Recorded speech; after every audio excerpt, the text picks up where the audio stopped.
ये इस class last class में किया था आपने टोकन बेस्ड एल्गोरिथम, हमने स्टडी किया था mutual exclusion concept in DOS. So mutual exclusion क्या है? That is used to prevent the simultaneous access by different processes for a critical section. Okay. Secondly, what are the conditions for mutual exclusion? Class anyone? What are the 4 necessary conditions for mutual exclusion to hold in a system? What are these conditions? क्या conditions बताई थी आपको?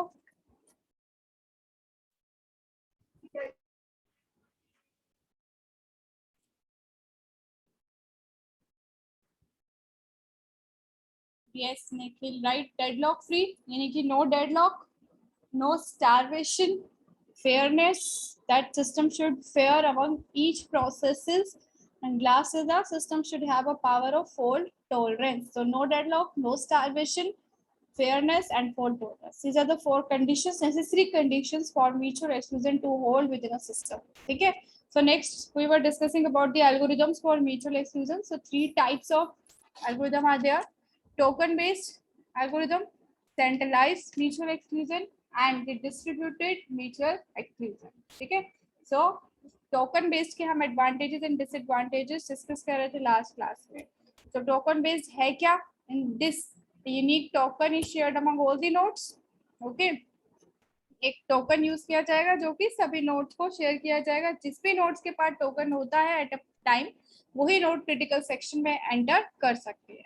उसके बाद जो request आती है critical section को एक्सेस करने के लिए, वो कैसे उनको असाइन किया जाता है token? Based on the sequence number. हर एक क्रिटिकल सेक्शन रिक्वेस्ट के साथ क्या ऐड किया जाता है? एक sequence number. Based on that number, जिसका जो सीक्वेंस नंबर सबसे पहला होगा, यानी कि जो सबसे स्मॉल होगा उसी को ही सबसे पहले टोकन असाइन होगा. उसके बाद ये टोकन जो है सर्कुलेट होता रहता है एक रिंग फॉर्म में. हर एक नोड जो होती है अपना टास्क कंप्लीट करने के बाद वो टोकन नेक्स्ट नोड को पास कर देती है. ठीक है. जहाँ पे कि 2 कंडीशन होती है, या तो नोड उस टोकन का यूज करके क्रिटिकल सेक्शन एक्सेस करती है, या फिर अगर उसको क्रिटिकल सेक्शन एक्सेस नहीं करना है तो सिंपली वो उस टोकन को नेक्स्ट नोड को पास कर देती है. ठीक है. तो इस तरह से अगर कभी किसी टाइम पे रिक्वेस्ट ही नहीं होती है टोकन के लिए, यानी कि सपोज ये 4 नोट्स आपको यहाँ पे दिख रही है, 4 की 4 notes at some time critical section के लिए रिक्वेस्ट नहीं करती है, तो टोकन आपका फ्री होता है. और फ्री जब वो होता है तो सिंपली वो सर्कुलेट करता है पूरे इसके अराउंड, नेटवर्क के अराउंड. ठीक है. अब यहाँ पे क्या था? Advantages for this token based concept is no deadlock. कोई जो म्यूचुअल एक्सक्लूजन की जो कंडीशंस हैं 4, वो तो इसके एडवांटेज है ही है. No deadlock, no starvation. Deadlock क्यों नहीं होता है? क्योंकि यहाँ पे एक टाइम पे एक ही क्रिटिकल सेक्शन को एक्सेस कर रहा है, एक ही प्रोसेस. आफ्टर दैट स्टारवेशन भी नहीं है. क्यों? क्योंकि एक ऑर्डर के अकॉर्डिंग, एक सीक्वेंस नंबर के अकॉर्डिंग सभी को ही क्रिटिकल सेक्शन का एक्सेस मिल रहा है. After that scalable. स्केलेबल क्या होता है कि अगर आप उस सिस्टम के यूजर्स को बढ़ा देते हो, इंक्रीज कर देते हो, तो तब भी वो सिस्टम उतना ही एफिशिएंटली वर्क कर सके जितना कि हमने उसको जितने नंबर ऑफ यूजर्स के लिए डिजाइन किया था. जैसे अगर ये आप 100 यूजर्स के लिए डिजाइन कर रहे हो, तो अगर 100 से अबव भी यूजर होते हैं इस सिस्टम के, तो उस टाइम पे भी वो इजीली वर्क कर सके. So this system token based concept is also scalable and flexible. Flexible meaning क्या होता है कि आपको अगर एक्सटेंशन करनी है सिस्टम में, न्यू फीचर्स ऐड करने हैं, या फिर यहाँ पे सिंपली न्यू नोड ऐड करनी है आपको, जैसे 4 नोड्स अभी आपको दिख रही है, एक न्यू नोड नोड 5 आपको ऐड करने है, तो आप इजीली सिस्टम में ऐड कर सकते हैं. रेस्ट टू क्या है? फेयरनेस. सिस्टम फेयर है, मतलब कि हर एक प्रोसेस को क्रिटिकल सेक्शन एक्सेस हो ही रहा है, सबको मिल रहा है, सबका अपना टाइम टू टाइम वो एक्सेस हो रहा है. After that fault tolerance. Fault tolerance power जो होती है सिस्टम में इतनी बेटर नहीं होती है जितना कि आपका रेस्ट ऑफ द टूल में होती है. ठीक है. तो यहाँ पे लेस फॉल्ट टॉलरेंस पावर तो होती है, बट बहुत अच्छी नहीं होती इसमें. ठीक है. अब नेक्स्ट देखो disadvantages for token based concept.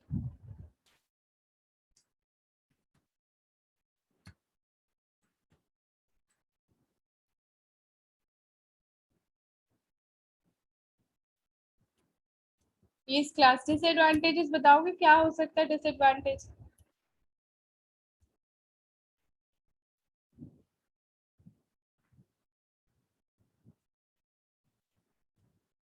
देखो, कंप्लीट वर्किंग किस पर डिपेंड होगी? टोकन पे. क्योंकि जिस नोड के पास टोकन होगा वही नोड क्रिटिकल सेक्शन एक्सेस कर सकती है।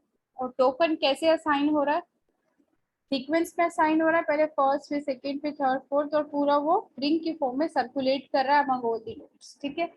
अब एट सम पॉइंट सपोज तो ये टोकन है, नोड वन ने अपना टास्क कंप्लीट कर दिया, ठीक है।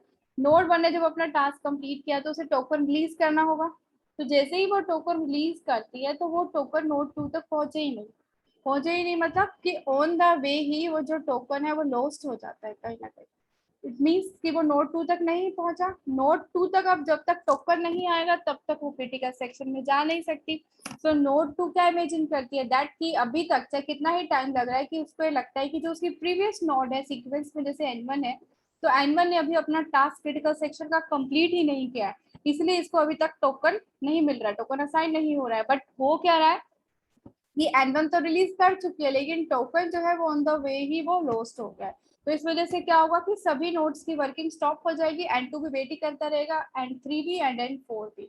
So this is a main disadvantage, क्योंकि यहाँ पे कंप्लीट जो ये नोड है डिपेंड कर रही है टोकन पे, टोकन असाइनमेंट पे। अगर उनको टोकन असाइन होगा तभी वो क्रिटिकल सेक्शन को एक्सेस कर सकेगी, अदरवाइज वो कोई एक्सेस नहीं कर सकती, ठीक है। बट अगर अब टोकन असाइन होने से पहले लॉस्ट हो जाता है ऑन द वे, तो वो नोड क्या करती है, नेक्स्ट नोड जो होती है वो क्या करती रहेगी, इनफाइनाइट टाइम के लिए वेट ही करती रहेगी, ठीक है। So first is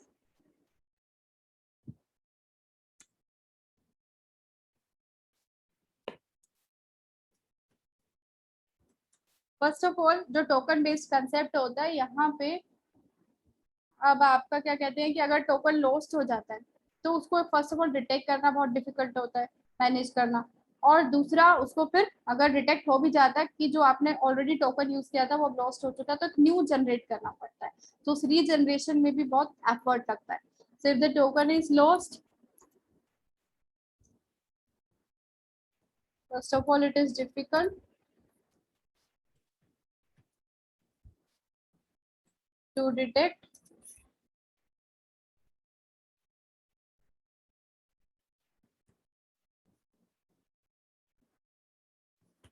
and if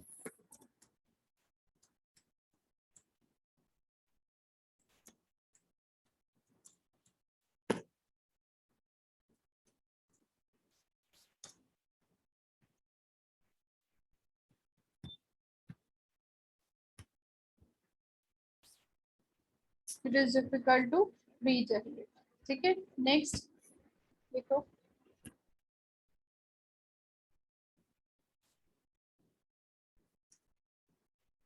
second condition जो सेम ही कंसेप्ट पे बेस्ड है, जैसे सपोज कोई नोड है, ऐसा हो भी तो सकता है ना, कोई सिस्टम है कोई प्रोसेस है या फिर कोई नोड ही अगर हम यहाँ पे ले लेते हैं वो क्रैश हो जाती है।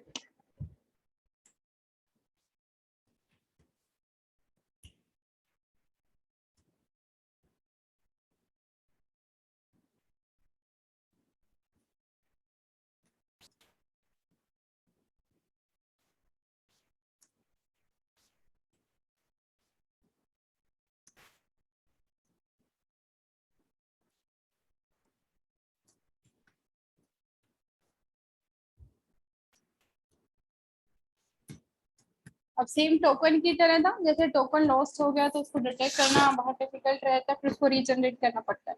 ऐसे ही नोड से रिलेटेड है, अगर नोड पे आपकी क्रैश हो जाती है तो क्या है कि एन1 ने तो टोकन ट्रांसमिट कर दिया नेक्स्ट नोड को, अब नोड टू जो है वो क्रैश हो गई है, क्रैश हो गई है तो सिंपली क्या है वो क्रिटिकल सेक्शन में जाएगी ही नहीं। टोकन किसके लिए अभी ट्रांसमिट हुआ है, नोड टू के लिए, तो उससे जो सीक्वेंस में नेक्स्ट नोड होगी नोड थ्री, वो भी उसे भी क्या करना पड़ेगा, अब इनफाइनाइट टाइम के लिए वेट करना पड़ेगा कि हाँ नोड टू टोकन रिलीज करे, उसको टोकन असाइन हो सके। तो इस तरह से अगर सिस्टम में भी कोई नोड क्रैश भी होती है तो इस सिस्टम में टोकन बेस्ड में उसको डिटेक्ट करना भी डिफिकल्ट होता है, जिसकी वजह से जो एडजेसेंट नोड होती है उसकी नेक्स्ट नोड होती है उसको भी इनफाइनाइट टाइम के लिए वेट करना पड़ता है, ठीक है। तो ये दो मेन डिसएडवांटेज होते हैं आपके टोकन बेस्ड के, या तो टोकन लॉस हो जाए तब डिफिकल्टी होती है, या फिर बीच में कोई नोड जो है वो क्रैश हो जाए, तो उस टाइम पे भी ये दोनों ही वर्क को मैनेज करना इस सिस्टम में डिफिकल्ट होता है, ठीक है। अब नेक्स्ट देखो, ये टोकन बेस्ड है आपका, simply advantage and disadvantage and what is it. Next is centralised mutual exclusion, जो सेकंड एल्गोरिथम है।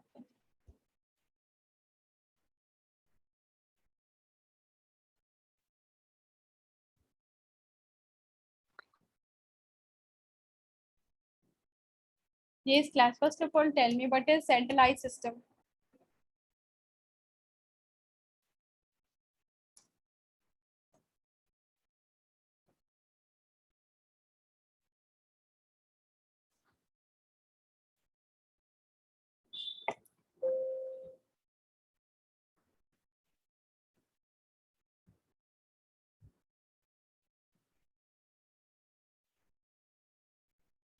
Any one of you, what is a centralized system?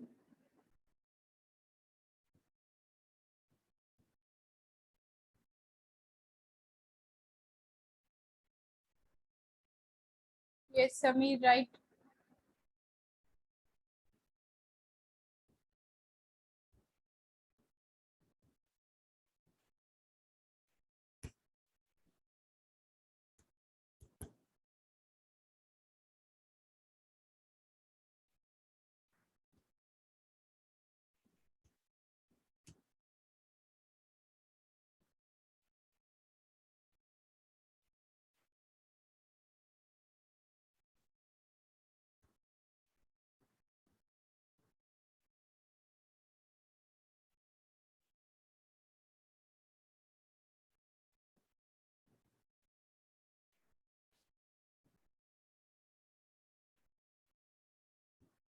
In a centralized system, there is there is a node that is selected as a central node, and all the other nodes depends on this central node for या फिर to access की critical section. ठीक है, यहाँ पे किसकी बात हो रही है? Mainly mutual exclusion. Mutual exclusion क्या कर रहा है? जो हमारी क्रिटिकल सेक्शन प्रॉब्लम है उसको सॉल्व कर रहा है. ठीक है, तो सेंट्रलाइज सिस्टम क्या होता है मेनली? फर्स्ट ऑफ ऑल कि जहाँ पे एक नोड जो होती है वो as a central node select की जाती है, या फिर हम यहाँ पे इसको बोलेंगे कोऑर्डिनेटर नोड. अब जो रेस्ट ऑफ द नोड्स होती है वो अपनी फंक्शनिंग के लिए, अपनी वर्किंग के लिए इस कोऑर्डिनेटर नोड पे डिपेंड करती है. ठीक है, जो लास्ट क्लास में किया था लैम्पोर्ट लॉजिकल क्लॉक, उसमें क्या था? उसमें जो सभी नोड थी वो क्या कर रही थी? अपनी अपनी क्यू मेंटेन कर रही थी, और वो सभी की सभी नोड्स जो है वो डिसीजन ले रही थी. जस्ट जिस भी नोड के साथ उन्हें कम्युनिकेट करना था उसी नोड के साथ फिर रिप्लाई या रिक्वेस्ट मैसेज ट्रांसमिट कर रही थी. यहाँ पे क्या है? यहाँ पे ऐसा नहीं. यहाँ पे आपका क्या है? जो ये नोड 1, नोड 2, नोड 3 है, ये तीनों नोड किस पर डिपेंड कर रही है? सेंटर नोड पे. ठीक है, सेंटर नोड पर डिपेंड करेगी. सेंटर नोड से अगर इसको परमिशन मिलती है, इसका जो रिक्वेस्ट मैसेज का रिप्लाई मिलता है, तभी वो एक्ट करती है, अदरवाइज वो वेट करती है. ठीक है, सो सेंट्रलाइज सिस्टम क्या है? जिसमें सभी नोड्स जो है एक सेंट्रल नोड पर डिपेंड करती है फॉर देयर फंक्शन. ठीक है, अब यहाँ पे क्या है? हमें करना क्या है? क्रिटिकल सेक्शन प्रॉब्लम को सॉल्व करना है. तो वो कैसे सॉल्व होती है? इस केस में क्या होगा कि जैसे सपोज नोड n1 है, node n1 want to enter into the critical section. Critical section में एंट्री लेनी है किसको? n1 को. तो n1 जो है वो रिक्वेस्ट किसको ट्रांसमिट करेगा? इस सेंट्रल नोड को. अब सेंट्रल नोड का क्या तक फंक्शन है यहाँ पे? अब वो ये चेक करेगी कि क्या जिस क्रिटिकल सेक्शन के लिए रिक्वेस्ट आई है वो फ्री है या फिर वो ऑक्यूपाइड है. ठीक है, जो हमारे क्रिटिकल सेक्शन होते हैं, मैंने आपको पहले बताया था, there are number of critical sections. एक नहीं होता, बहुत सारे होते हैं. तो जैसे ही आपकी नोड रिक्वेस्ट मैसेज ट्रांसमिट करती है, उस रिक्वेस्ट मैसेज में ये स्टेट किया जाता है कि उसको कौन सा क्रिटिकल सेक्शन एक्सेस करना है. ठीक है, अब जैसे ही सेंटर नोड के पास उस क्रिटिकल सेक्शन के लिए किसी भी क्रिटिकल सेक्शन की रिक्वेस्ट आती है, first of all it check that if it is free और if it is occupied by another process. अगर वो फ्री होगा तो ऑब्वियसली जो आपकी सेंट्रल नोड है वो एक रिप्लाई मैसेज ट्रांसमिट कर देती है किसको? रिक्वेस्टेड नोड को. और रिप्लाई मैसेज में क्या होता है? That granting permission, it grant permission to node 1 to enter into the critical section. तो वो ग्रांट परमिशन के लिए यहाँ पे क्या डिनोट किया जाता है? उसको हम क्या बोलते हैं यहाँ पे सेंट्रलाइज म्यूचुअल एक्सक्लूजन में? Okay message. अगर किसी भी नोड को ओके मैसेज रिसीव हो जाता है तो इट मींस जो सेंट्रल नोड है उससे उसको परमिशन मिल गई है क्रिटिकल सेक्शन एक्सेस करने के लिए. ठीक है, सेकेंड केस, अगर वो क्रिटिकल सेक्शन फ्री नहीं होगा, if it is occupied by another process, तो आपकी ये जो सेंट्रल नोड होती है सिंपली क्या करेगी? उसको डिनाइड मैसेज ट्रांसमिट कर देती है. डिनाइड मतलब आपको पता है कि अब उसे अभी परमिशन नहीं है वो क्रिटिकल सेक्शन में एंट्री लेने की, क्योंकि ऑलरेडी ही कोई और प्रोसेस उसको एक्सेस कर रहा है. ठीक है, थर्ड केस, जब ऑलरेडी एक्सेसिव प्रोसेस उस रिलीज करता है उस क्रिटिकल सेक्शन को, तो उस टाइम पे उस प्रोसेस को रिलीज मैसेज सेंड करना होता है सेंट्रल नोड को।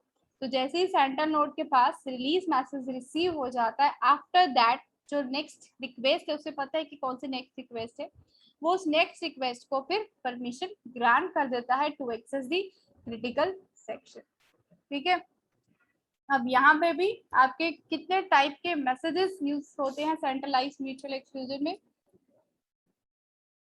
रिक्वेस्ट मैसेज, सिंपल हमें पता है रिक्वेस्ट मैसेज क्या है, whenever a node want to access the critical section it send a request message to the central node, central node, और यहाँ पे हम इसको बोलते हैं कोऑर्डिनेटर नोड। ठीक है, next is the reply message. Reply message जो है वो रिप्लाई कौन दे रहा है यहाँ पे वो सी एन सेंट्रल नोड या कोऑर्डिनेटर नोड वो रिप्लाई दे रही है रिक्वेस्टेड नोड्स को। ठीक है, तो रिप्लाई मैसेज में क्या होता है, no, no means denied permission.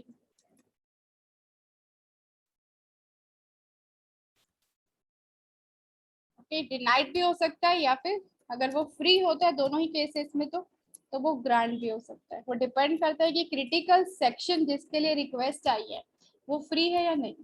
ठीक है, और third type of message here is the release message. ये रिलीज मैसेज कौन सेंड करेगा, जो रिक्वेस्टेड नोड्स थी, सेंट्रल नोड के अलावा जितनी भी नोड्स हैं, जब वो क्रिटिकल सेक्शन से एग्जिट कर जाएंगी तो उस टाइम पे वो रिलीज मैसेज ट्रांसमिट करेगी किसको, सेंट्रल नोड को। ठीक है, तो यहाँ पे 3 टाइप्स ऑफ मैसेजेस यूज होते हैं सीएमई के लिए भी, क्या, request message, reply message. Reply message में दोनों हो सकता है, डिनाइड या ग्रांट, और third is the release message. Request और रिलीज मैसेज कौन सेंड करता है, नोड्स एक्सेप्ट सेंट्रल नोड, और जो रिप्लाई मैसेज है वो कौन सेंड करता है, वो सिर्फ और सिर्फ सेंट्रल नोड ट्रांसमिट करती है। ठीक है, तो यहाँ पे जो ये सी है ना, it is also known as the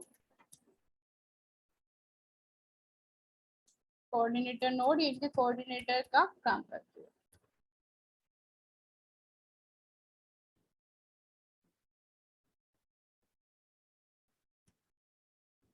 ठीक है, तो फर्स्ट ऑफ ऑल अब अभी मैंने आपको बताया कि आउट ऑफ दिस जैसे टोटल 4 नोड्स हैं यहाँ पे, तो टोटल 4 नोड्स में से एक नोड जो होगी वो आपकी कोऑर्डिनेटर नोड की तरह एक्ट करेगी। ठीक है, बट ऐसे रैंडमली भी किसी नोड को हम as a coordinator node select नहीं करते हैं।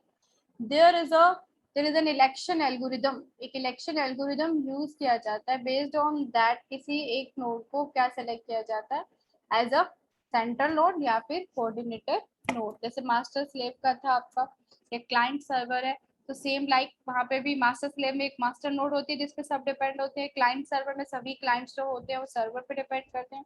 ऐसे यहाँ पे सेम यही है सेंट्रलाइज म्यूचुअल एक्सक्लूजन में कि एक कोऑर्डिनेटर नोड होगी जिसपे कि रेस्ट ऑफ द नोड्स आप पे डिपेंड करेंगे।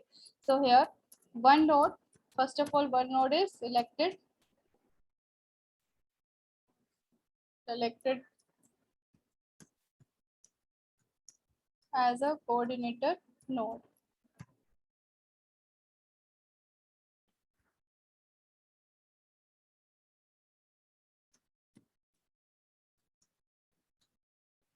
Among n nodes based on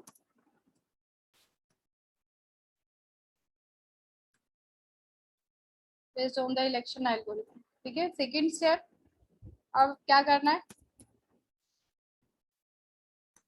if A node, और मैं यहाँ पे प्रोसेस मेंशन कर रही हूँ, if a process want to access the critical section, then क्या करना है प्रोसेस को, it has to send a request message to the CN. मैं सीएन यहाँ पे मेंशन कर रही हूँ किसके लिए, कोऑर्डिनेटर नोड के लिए। अगर किसी भी प्रोसेस को क्रिटिकल सेक्शन में एंट्री लेनी है तो फर्स्ट ऑफ ऑल वो सीएन को यानी कि कोऑर्डिनेटर नोड को रिक्वेस्ट सेंड करेगा। ठीक है, नाउ अब कोऑर्डिनेटर नोड का क्या काम है अभी बताया था आपको। First of all this coordinator node check whether the critical section for which the request came, ये आपको जरूर लिखना है क्योंकि किस क्रिटिकल सेक्शन के लिए रिक्वेस्ट आई है पहले वो देखना है उसको। Again check whether the critical section for which the request came is free or it is occupied by some another process. ठीक है। After this if it is free, अगर वो फ्री है मतलब कोई भी प्रोसेस में नहीं है, अभी एक्सेस नहीं कर रहा है, then it simply an okay message to the requested process। ठीक है। नेक्स्ट केस क्या था, if it is occupied, then जो सी एन है वो क्या करना है, उसको C N send a denied message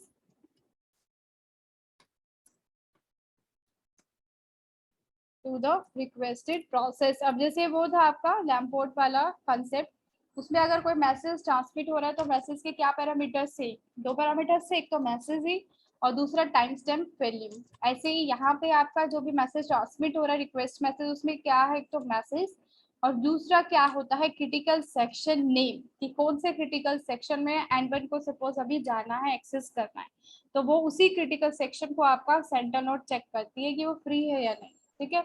अब क्या है, दोनों केस यहाँ पे हो गए डिफाइन, फ्री और नॉट फ्री। अब नेक्स्ट देखो,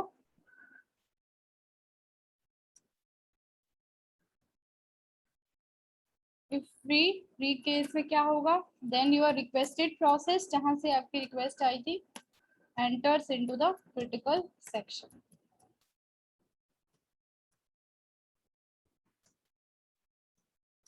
नाउ फिर task is completed, after completion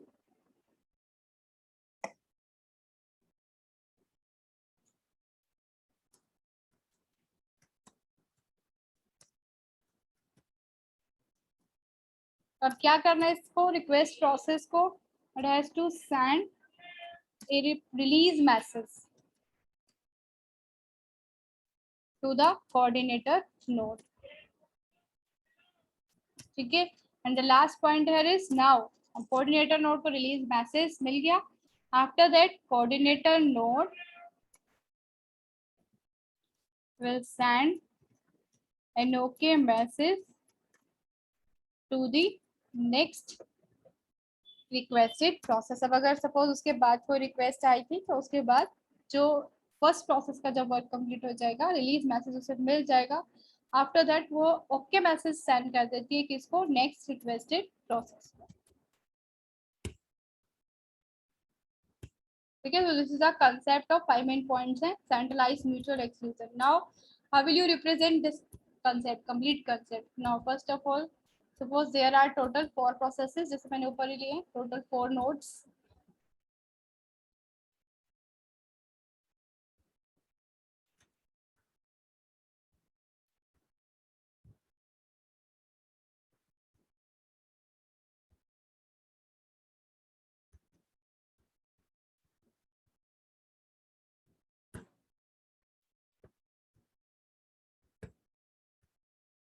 Now this is suppose first process, second, and this is third। After that this is the fourth। ठीक है। Now one of them will act as the coordinator node। Now suppose this 4, ये जो fourth node है इसको मैंने क्या बनाया, as a coordinator node, and this area is for the critical section। ठीक है। and this is, ये जो आपको रेक्टेंगुलर दिख रहा है box, that is the queue। ठीक है। अब जो हमने लास्ट पढ़ा था उसमें क्या था लैम्पोर्ट में, कि जो क्यू थी वो हर एक नोड मेंटेन कर रही थी, बट सेंट्रलाइज के केस में जो क्यू है वो कहाँ मेंटेन होगी, only with the coordinator node. तो ये जो क्यू मेंटेन की जाएगी वो कौन मेंटेन करेगी, जस्ट द कोऑर्डिनेटर नोड। ठीक है। अब suppose at some time coordinator node receive request from the node 2 से प्रोसेस 2, सपोज प्रोसेस 2 की रिक्वेस्ट आ रही है कोऑर्डिनेटर नोड के पास। ठीक है। अब कोऑर्डिनेटर नोड के अभी स्टेप्स बताए थे आपको, क्या काम है, फर्स्ट ऑफ ऑल ये चेक करना कि जिस क्रिटिकल सेक्शन की रिक्वेस्ट आई है क्या वो फ्री है। तो अब ये देखो, अभी मैंने जो ये क्यू है सपोज ये एम्प्टी है यहाँ पे और कोई प्रोसेस नहीं है जो कि सीएस को क्रिटिकल सेक्शन को एक्सेस कर रहा है, तो इट इज फ्री। तो जस्ट अब क्या करेगी coordinator node, send a reply message send करेगी किसको, जहां से रिक्वेस्ट आई है नोड 2 से। तो रिप्लाई मैसेज क्या होता है अभी बताया था आपको, ओके मैसेज। ओके मैसेज जैसे ही नोड 2 को मिलेगा, इट मीन्स वो क्या समझेगी, that now I can enter into the critical section. तो सिंपली अभी एट प्रेजेंट जो क्रिटिकल सेक्शन उसमें कौन एंटर कर लेगी, नोड 2। ओके, अब नेक्स्ट स्टेप देखो यहाँ पे,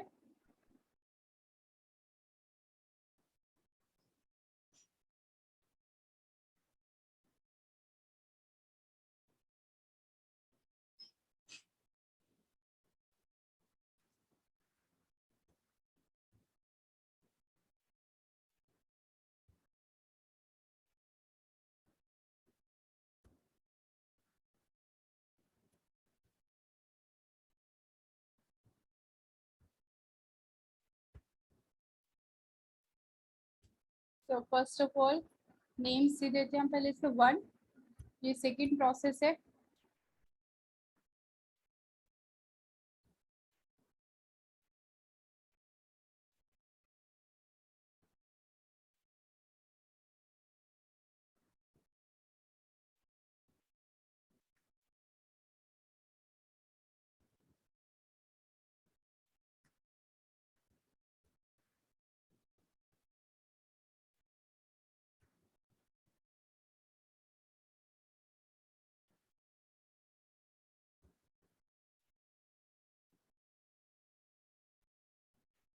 now suppose it receive request, this is the coordinator node, fourth node. अब इसको रिक्वेस्ट मिलती है किससे, नोड 3 से। और कौन से क्रिटिकल सेक्शन के लिए रिक्वेस्ट आती है, जिस क्रिटिकल सेक्शन में ऑलरेडी प्रोसेस 2 एंटर कर चुका है, यानी कि जिस क्रिटिकल सेक्शन को ऑलरेडी प्रोसेस 2 एक्सेस कर रहा है, उसी के लिए नेक्स्ट नोड, नोड 3 से कोऑर्डिनेटर नोड के पास रिक्वेस्ट आती है।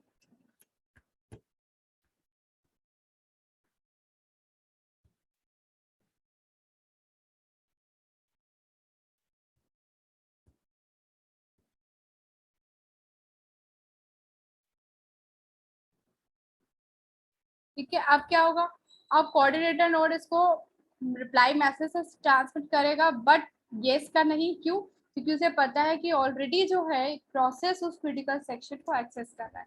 So now this coordinator node send a reply to this requested process 3 denying permission to enter into the critical section। तो यहाँ पे क्या है, denied।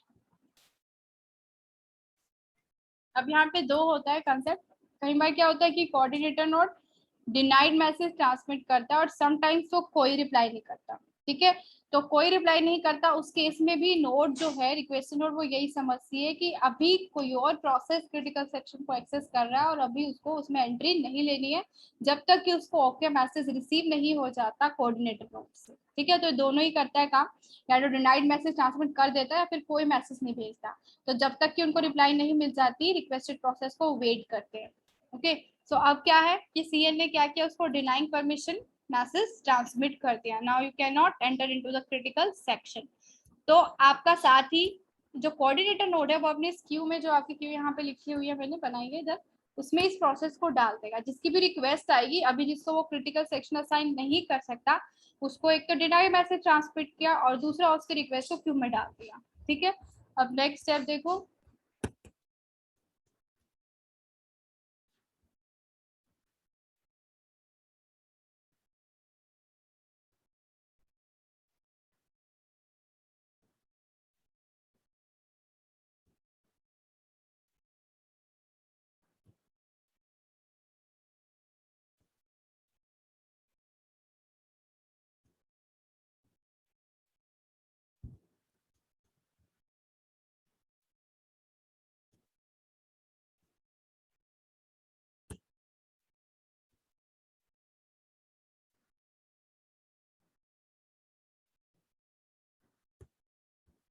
this is the coordinator node, this is critical section, this is queue।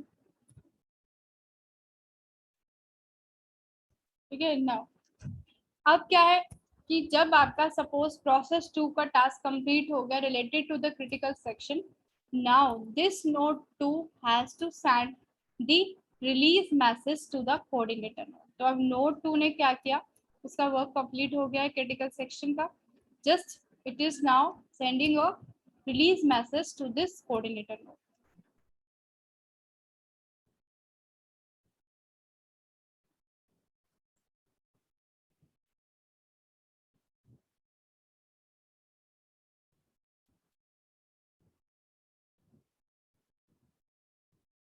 ठीक है, अब क्या है, यहाँ पे अब CN को पता है, यानी कि कोऑर्डिनेटर नोड को पता है कि अब मेरे पास एक अभी प्रोसेस है जो कि मेरी क्यू में प्रेजेंट है, जिसको क्रिटिकल सेक्शन असाइन करना है।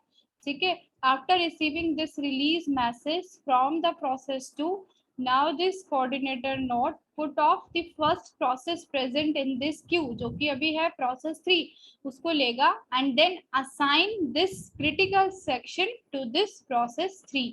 तो कैसे असाइन करेगा, सिंपली 2 ने तो 4 को सेंड किया release message, now this 4 note यानी कि coordinator note send an okay message. 3 क्या था, वेटिंग में था, वो वेट कर रहा था उसके लिए, यस के लिए। तो अब सिंपली क्या है, कोऑर्डिनेटर नोट एक ओके मैसेज ट्रांसमिट कर देगा किसको, नोट 3 को। So node 3 now can enter into the critical section. तो अब नोट 3 यहाँ पे, अब यहाँ पे मैंने 3 नहीं लिखा, क्यों, क्योंकि अब उसने क्या करना था कि वो रिक्वेस्ट जो भी उसकी क्यू में थी सबसे ऊपर टॉप पे उसको लिया और उसको वहां से हटाया, रिमूव किया, सिंपली उसको एक ओके मैसेज ट्रांसमिट कर दिया। आफ्टर दैट उस 3 नोड ने सिंपली उस क्रिटिकल सेक्शन को एक्सेस कर लिया। ठीक है, तो इस तरह से आपका ये CME centralised mutual exclusion concept work करता है। ओके, तो यहाँ पे जैसे जो नेक्स्ट रिक्वेस्ट थी वो एक ही शो की है, 3 वाली, there can be multiple request इसमें हो सकती है क्यू में। तो जो टॉप पे होती है सबसे पहले उसी को ही नेक्स्ट असाइन किया जाता है क्रिटिकल सेक्शन। अब जैसे उसके बाद सपोज 1 से इसको रिक्वेस्ट आती, तो 1 की जो रिक्वेस्ट थी वो यहाँ पे पुट की जाती, वो 1 की यहाँ पे पुट करता और 1 को भी एक डिनाइड मैसेज या फिर नो रिप्लाई सेंड करता। अगर मैं इसमें 1 को भी ऐड कर देती हूँ तो यहाँ पे सपोज नो रिप्लाई, को रिप्लाई नहीं दी उसने 1 को, तो 1 क्या समझेगा कि अभी मुझे उसमें एंट्री नहीं लेनी है, क्योंकि मुझे अभी तक ओके मैसेज इससे रिसीव नहीं हुआ है, वो वेट करेगा। ठीक है, तो अब जैसे ही उसने नेक्स्ट प्रोसेस पहले देखा 2 ने रिलीज किया तो 3 को उसने असाइन कर दिया, 3 को असाइन किया तो 3 की रिक्वेस्ट यहाँ से रिमूव हो गई। यहाँ पे अभी किसकी रिक्वेस्ट इसके पास रहेगी, 1 की। तो जब 3 भी रिलीज कर देगा तो सिंपली वो 1 को ओके मैसेज सेंड कर देगा। ठीक है, तो इस तरह से आपका ये वर्क करता है। नेक्स्ट एडवांटेजेस बताओ class. I am taking your screenshot, till then think about the advantages for centralized mutual exclusion.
Yes.